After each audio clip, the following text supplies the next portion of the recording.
Chapter 14 Revelations. Caleb? What? Why did you leave home? That's rather an abrupt question. You know the story of how I left home. You weren't very nice about it either. I'm not a very nice person. Then you should make up for that and tell me. It's a bit of a long story. I don't think we're going anywhere. It doesn't end very nicely. Well then, it's a story that might perfectly befit the circumstances. Humph. All right, you little nag. Let me think. It all happened many years ago now. The room was almost entirely lightless. The craftsmanship of the door had been excellent once upon a time, well fit and with hardly any cracks to speak of around the edges. A few murky lines fell down from the gloomy home above, insufficient to illuminate much of anything at all. Caleb and Kendra had laid quietly for some indeterminate time, catching their breath as crashing and howling erupted above them. The faceless monstrosities had broken in behind them, tearing down the chitinous walls and stomping through the place. There had been deep rumblings, and one heavy, thudding boom. Some time later, when those scraping sounds of movement above had grown faint and distant, they confirmed their fears. The cellar door would no longer open, not for all their strength combined. It seemed that those things had at least partially collapsed the mushroom house. Kendra tried hard not to allow her thoughts to linger on the phrase, buried alive. They searched the room, blindly feeling it out. Its walls were cold and hard, carved from the stone, strands of root-like structure running down from the house and tucking neatly away into the porous surfaces. The space was rough-hewn and cramped, scattered with a few boxes. The boxes, in turn, were filled, unsurprisingly, with sheets of dried mushroom. There was one corner of the room that seemed to have collapsed, a few boulders piled against a sliding mound of loose stone, but they were leery to pick at it. The structure above them was already unstable. So they sat, and rested, and considered. They discussed their options for a while, circularly working through their limited information. Dig their way out? With what? Would it bring the house completely collapsing down on them? Would the swampy ground beyond this stony hole flood in and drown them in the foul mud? But waiting was surely just as fruitless. There would be no rescue. No one would come for them. Eventually, they agreed that they would rest, and if they could think of nothing else come morning, they would begin to dig their way out, come what may. It seemed somehow appropriate that after all her failures, she might die here, in a trap of her own making, in a hole in the mud. It was a suitably dismal capstone to the short-lived, pathetic journey. She'd even managed to drag Caleb down with her. At least she'd left behind Adrian. Incongruously, she found herself craving the small comfort of flipping through their peculiar guidebook. Without even enough light to read by, she could only count the minutes trickling away, caught in the coffin she had closed on herself. So she was grateful beyond all words, when Caleb broke that smothering silence. "So, how in the hell did you manage to get past those freaks?" Kendra blinked, as if emerging from a deep pool. "What?" "When we were running through the fields, you were rather, well, impressive with your getaway." His voice came grudgingly. She was starting to be able to judge his mood by the shifting glow of his eyes. He was calmer now, but there was still some fire under the surface.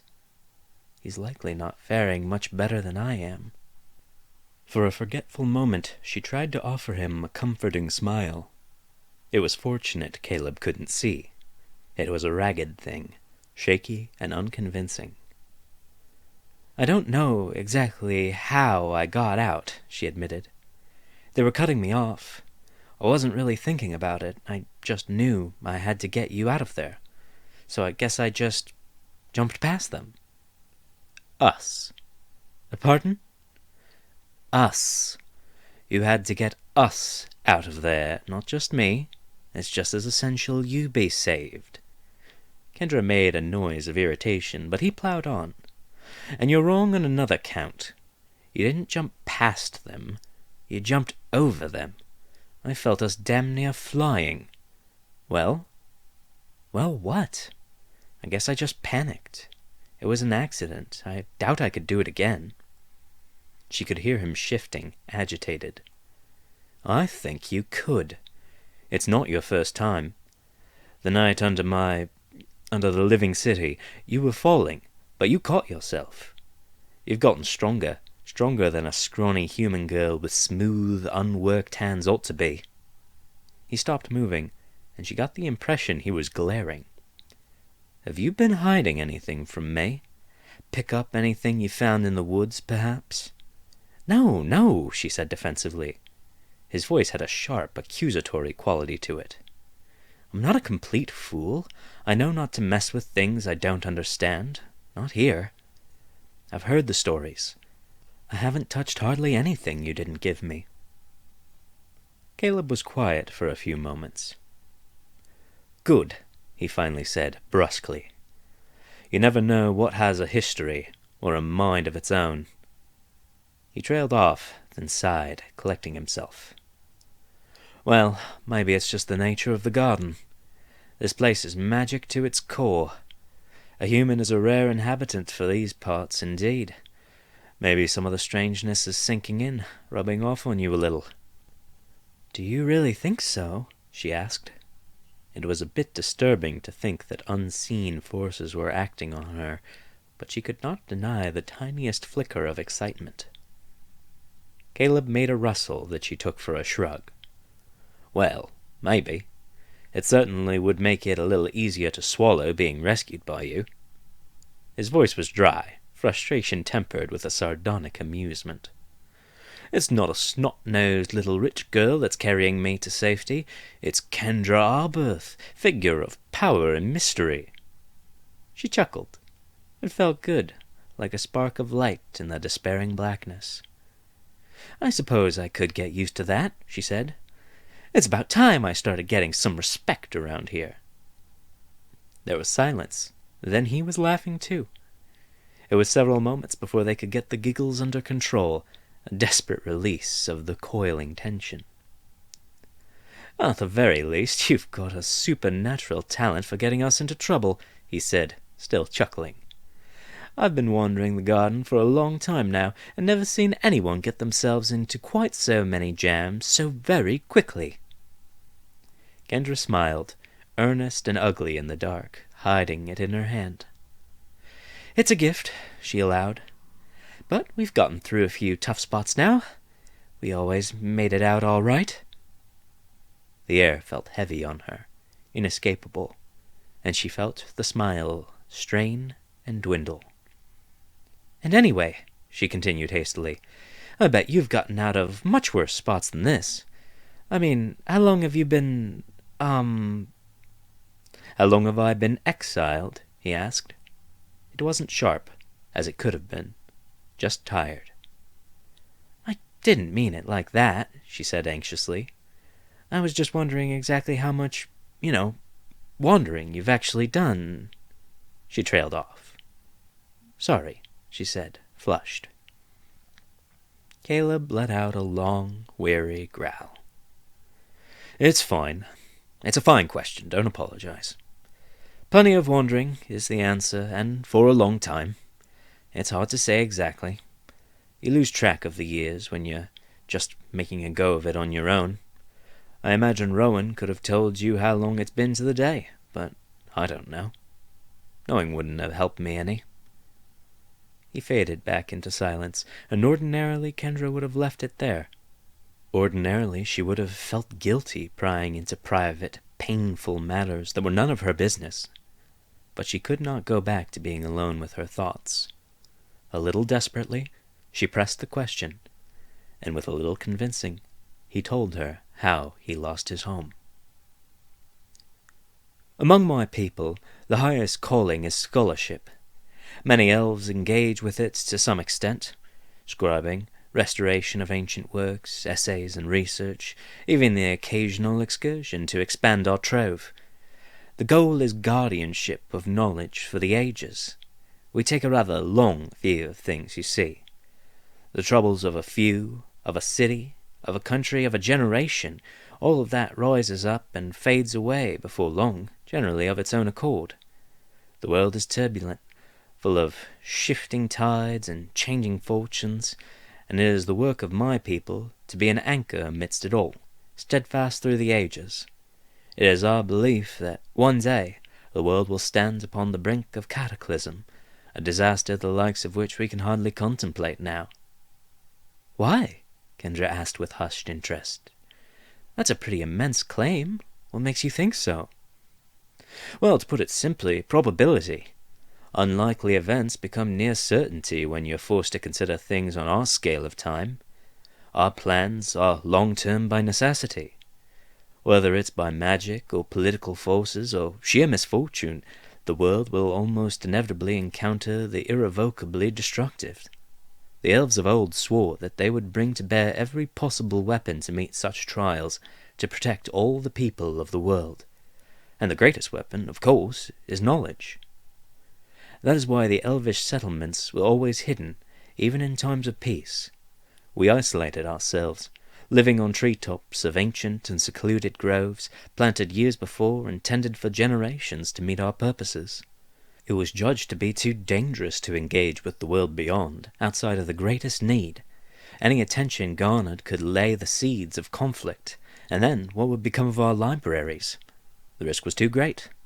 Eventually, all unnecessary contact with outsiders was forbidden. I was still a child when we came to the garden.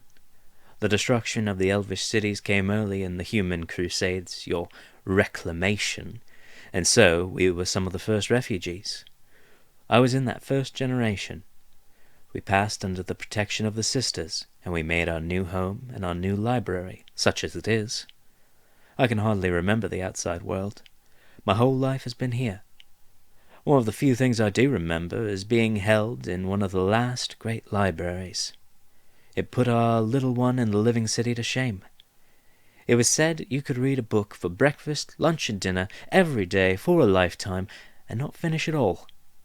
It was a magnificent place. Caleb's eyes flared wide in the darkness, transported, alight with wonder. Then he sighed. Gone now, of course. The last generation of elves on the outside saved what they could. The rest was ransacked, or just burnt. The old collections are lost. He trailed off, deep in thought. Kendra was quiet with him, oddly wistful for a history that wasn't hers, and ashamed of the grief that she had no right to. The damage inflicted by the hands of her own people seemed so long ago, but for Caleb, the wound still had not healed.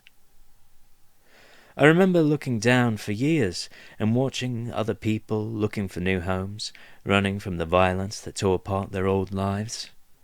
I always thought that when I came to adulthood, I'd use my scholarship to make the world better, to help the people.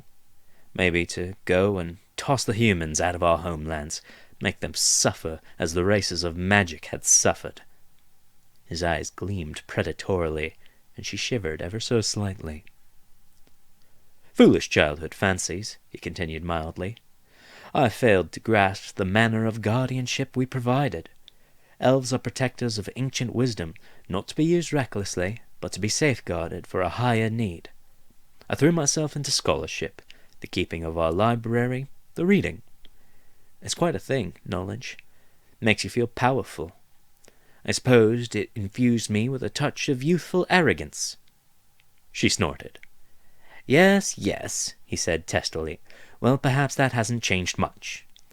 I always had a fascination with errantry. I knew that when I was a grown man, I would save people and do great acts of heroism and cleverness. That was why I had trained for so many years. The truth is not so romantic. In a foray to the forest floor beneath the city, I came across a small clan of creatures. They were utterly wretched, suffering terribly from an affliction that was so severe I could hardly recognize them for what they were. It was a tribe of centaurs, a proud and ancient race. Centaurs are powerful wielders of the arcane, and they girded themselves with great and fearful spellcraft to make their war. They had fought long and hard against the human armies that encircled their home, for all the good it did them. In the end, their own magics were too much for them. They sought sanctuary in the garden, but it was too late. They had already so corrupted and mutilated themselves that they were beyond saving, unless, I thought, someone stepped in. The warriors had fallen. They were children mostly, caught in the aftermath of their parents' war. There was this little one named Misha. Runty little thing. His legs were so twisted up and weak he could hardly walk. But he was so optimistic, in spite of it all. He had all these dreams and ideas, and gods, but he could tell a story, and I knew I couldn't walk away from them. Caleb's eyes closed, casting the cellar into near total darkness. I researched night and day, looking for an answer. There are many treatises on powerful spells and the complications that can occur. I read and went out in secret to try a new treatment, a new ritual. I knew what I was doing was forbidden, but I was also sure that the elders would see my side of things after I had saved them. I failed, over and over again, but I was making progress. I was sure that I could help them. But, unsurprisingly, I was caught. I was forced to explain my activities, and the centaurs, and their situation. The elders ordered me to stop. Elves do not use their knowledge for petty matters of the few. I refused. I was too close. I was sure that if I went out and found the right herbs, adjusted the rituals, I could cure them. So they cast me out. I won't belabor the point. I failed. I searched for years to find everything I needed. I scoured the garden, made some enemies, had a few close encounters. There was an incident with a minotaur that, well, it hardly matters. My treatments, medical and magical, all proved to be for naught, as they wasted away, one by one. I buried 17 of them, and kept looking for answers all the while, up to the very last one. Ayame. She told me to stop. She couldn't bear to be left alone, the last of her kind, as I went questing after some impossible cure. So I stayed with her to the end, and bore witness to the passing of her people. Now there are no more centaurs left in this world. His eyes opened, and they were dull and dim, and swimming with tears. Kendra moved over to him and took his hand. He did not push her away, but cleared his throat with a small sniff. "I can't believe," Kendra said quietly, "that the elders exiled you just for trying to help people. It sounds like you did a noble thing." She heard his head shake. The elders did what they felt was right. Their reasoning is sound. If elves helped every wayward child, every unfortunate soul, we could not be impartial watchers and recorders. We would be known, and people would come to take the knowledge we guard. Well, just look at the human conquest. They couldn't permit power like ours to exist outside of their control, so they shattered it such that it could never be used to oppose them. Kendra's brow bristled. "So is this why you always tell me not to look out for other people? You tried to help the centaurs and you lost your home, so now you tell me that I shouldn't try to help anyone?" "If you lose everything trying to help someone, it rather limits the future good you might be able to do," Caleb observed coolly. "I can't believe you're defending them after what they did to you," she snapped. "It sounds like an awfully convenient excuse for them to not have to worry about anyone but themselves." "They didn't do anything to me, Kendra," he said mildly. "It was all my decision, and considering the conclusion, it's hard to say they were entirely wrong." An anger she could not reckon with pulsed in her chest, directionless, until it came spilling from her lips. "All right, sure. It all went wrong, and things turned out badly for you.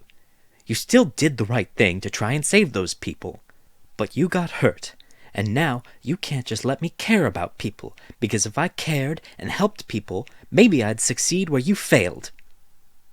She clenched her jaw shut on what had risen to almost a shout, shocked at her own outburst. Please excuse me. I didn't mean that. Gods, Caleb, I'm very, very sorry." After a brief silence, Caleb replied with unexpected serenity. "You mistake me. Even if it was short-sighted, even if I lost my home and my people, I don't regret what I did. I knew and accepted the consequences and the risks. I chose to do what I did, Kendra, because I wanted it very much. I wanted those children to walk, to live out happy lives and escape the horrors of the wars." "But you always chastise me for trying to help people," Kendra objected, still mollified. "You made a sacrifice and tried to do the right thing. Then you turn around and tell me I should have brought Adrian with me. It's completely hypocritical." With uncharacteristic gentleness, Caleb reached out to take her hand, and she realized she was shaking. "You still misunderstand me, Kendra," he said quietly. "I didn't make a sacrifice, not really. I avoided a far greater sacrifice.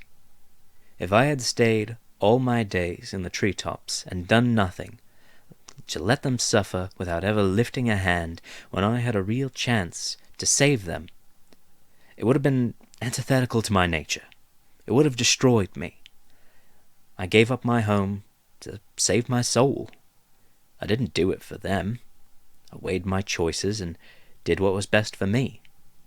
You see, I aspire to a certain foolish chivalric ideal, whereas you aspire to not be trouble to anyone.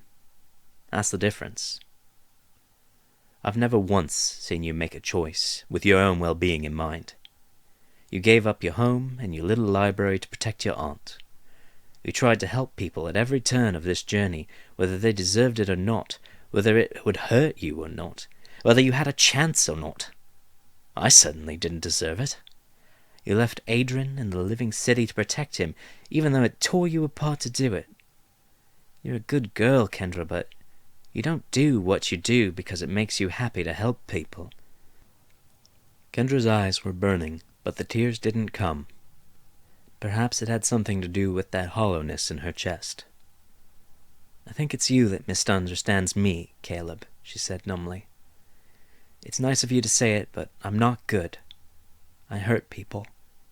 I always do wherever I go. It's all I can do to protect others from me." The words were coming faster now, her voice anguished as her fingernails dug into her palms. "And I'm still failing. I didn't make some noble sacrifice for Adrian's protection. I just stemmed the bleeding. I dragged him into this mess. He's better off staying far away from me. Caleb, I think I killed his brother." The half-formed thoughts that she'd pushed away to the back of her mind again and again since the night in the elvish city fell from her lips now, uncontrolled, and spoken into fearful reality. It sat there between them, heavy and implacable. Finally, Caleb cleared his throat, his voice very intentionally casual. "Kendra, how could you know a thing like that? You killed a rabbit, I take it, and that's what has you all mixed up? I told you that Adrian's brother was a hare, yes, but come on now. There's any numbers of rabbits and hares in the garden." She shook her head. "The night I met Adrian, I had hunted and eaten a hare in the woods outside of the caravan. When I found him, he was crying and inconsolable. He'd been looking for his brother, even thought I was him for a minute. He couldn't find him." "Don't be ridiculous." There was a nervous snap in Caleb's words now. "Adrian was just confused. Even if he couldn't find him, that doesn't make him dead. And that's besides the point. You couldn't have killed one of the witch's familiars. They're lords of the forest. You wouldn't even recognize one if you saw him, let alone have the skill to kill one. They're practically immortal. They've survived for centuries here in the garden. There's no iron in the garden, Caleb, Kendra said miserably. Forged iron is a human construct. It's anathema for fey creatures, and the garden is their sanctuary. I got off a lucky shot from my crossbow, and the iron bolt went right through him. It makes sense. It's why so many terrible things have been happening. It's all because of me. There was a stunned silence. Sisters, save us, Caleb finally whispered. If you're right, nothing like this has ever happened before. The familiars have always been there to serve the sisters. They made a pact. The bond between them is incredibly powerful. The sisters, the familiars, and their creation here in the garden, it's all interconnected. If any part of it were to be disrupted, it could mean a whole mess of trouble. Kendra and Caleb turned sharply. There was someone else in the cellar.